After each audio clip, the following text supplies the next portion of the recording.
Hi guys, welcome back to Next Director's Tale. Today we have the Spanglish World with James Earl Brooks. Let's get into it. Welcome back to Next Director's Tale. Talk about Director's Tale by James Earl Brooks. Before you don't forget to subscribe.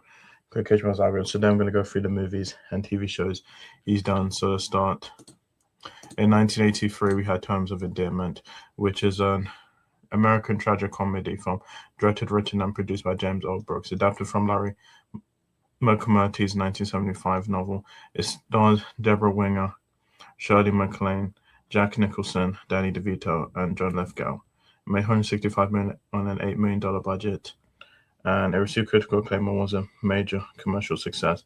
There was a sequel called The Evening Stars, released in 1996, that was not directed by James L. Brooks. So I haven't seen this movie.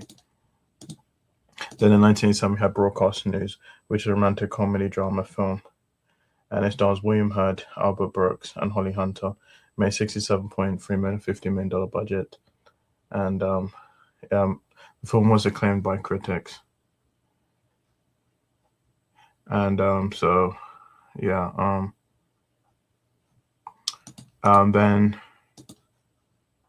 in 1994 we had I'll Do Anything, which is a comedy drama film, and it stars Nick Nolte, Albert Brooks, Julie Kavanaugh, Jolie Richardson, Tracy Ullman, and Whitney Wright. And it made $10 million on $40 million budget. It received mixed to positive reviews from critics, but was a box office bomb. Then in 1997 we had As Good as It Gets, which was a romantic comedy film, and it starred Jack Nicholson, Helen Hunt, Greg Kinnear, Cuba Gooding Jr., Skeet Ulrich, and Shirley Knight. It made $314.1 million on a $50 million budget, and it was a critical and box office hit. And the film was nominated in 7 categories, including Best Picture. Nicholson won for Best Actor and Hunt for Best Actress, making it the most recent film to win both lead acting awards. But I think this is probably my favorite James L. Brooks movie, the best one by him.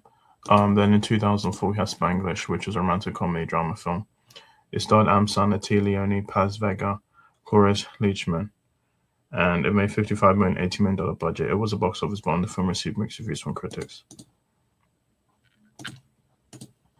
Then in 2010 we had How Do You Know, which was a romantic comedy film, and it starred Reese Witherspoon, Owen Wilson, Paul Rudd, Jack Nicholson, Catherine Hahn, and made $48.7 $120 million budget.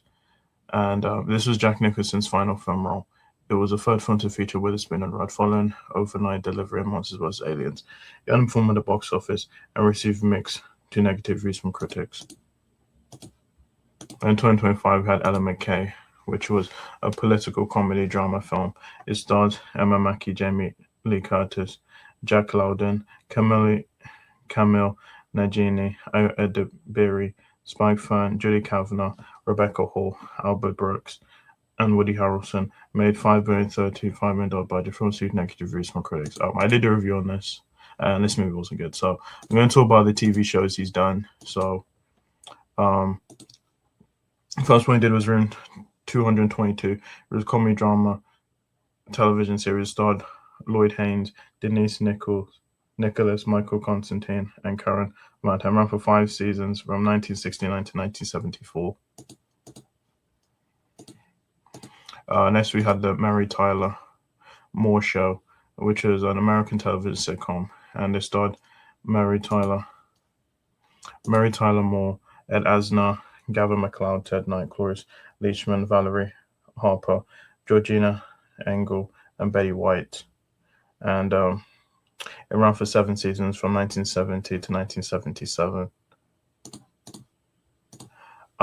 Next was Friends. Paul Sands in Friends and Lovers. It was an American sitcom, and it starred Paul Sands, Michael Pataki, Penny Marshall, Dick Wesson, Steve Landsberg, Craig Richard Nelson, and Jack Guilford and Jan Miner. Ran for 1 season from 1974 to 1975.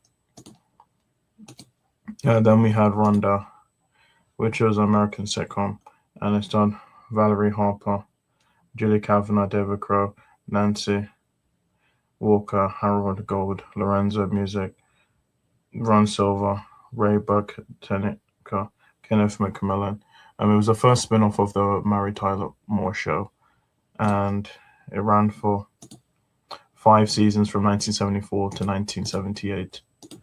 Then we had Phyllis, which was an American sitcom. It starred Cloris Leachman, Henry Jones, Jane Rose, Judith Lowry, Lisa Gerritsen, Barbara Colby, Lisa Torres, Richard Shaw, Carmine Corridi, Gunn Stevens, and John Lawler.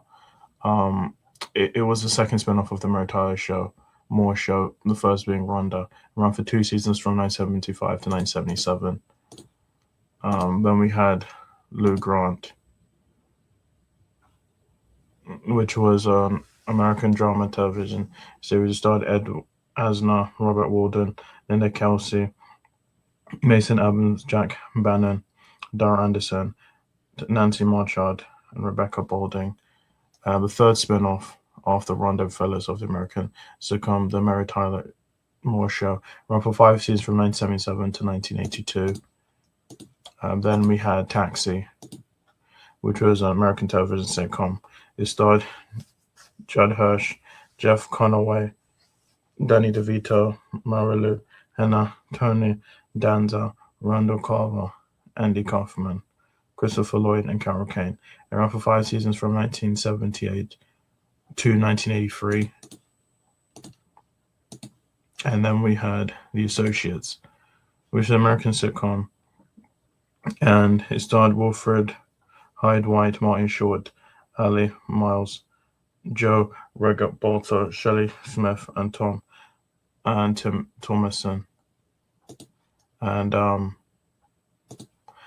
despite being cancelled after 9 of its 13 episodes, and episodes aired, there were 13 episodes, only 4 went unaired. It had 1 season from 1979 to 1980. And then we had The Tracy Ullman Show, which is American television sketch comedy variety show starring Tracy Ullman. It was Julia Kavanaugh, Dan Castor, Lenell Hunter, Sam McMurray, Joseph Malone, and Anna Levine. And it ran for 4 seasons from 1987 to 1990. You probably heard of the show. It had a series of shorts featuring the Simpsons family, and this was the first appearance of the Simpsons family. And yeah, you probably heard of the show. And then finally, we have The Simpsons, which was an American anime sitcom created by Matt Groening and developed by Groening, James L. Brooks, and Sam Simon. And it starred Dan Castellaneta, Julia Kavanaugh, Nancy Cartwright, Yardley Smith, Hank Azaria, and Harry Shearer. It ran for 37 seasons and it's still running to this day since 1989. And yeah, there was a movie, Simpsons movie. There'll be a sequel in 2 years. Since it received widespread acclaim throughout its early seasons in the 1990s, which were generally considered a golden time since then, it's been criticized for its perceived decline in quality. I'm not a huge Simpsons fan. I love the movie, and even though James L. Brooks didn't create the show, he did develop it. So, and he has a huge part in this show. So, yeah. So, guys, thank you for watching my video. It's my next video. Goodbye.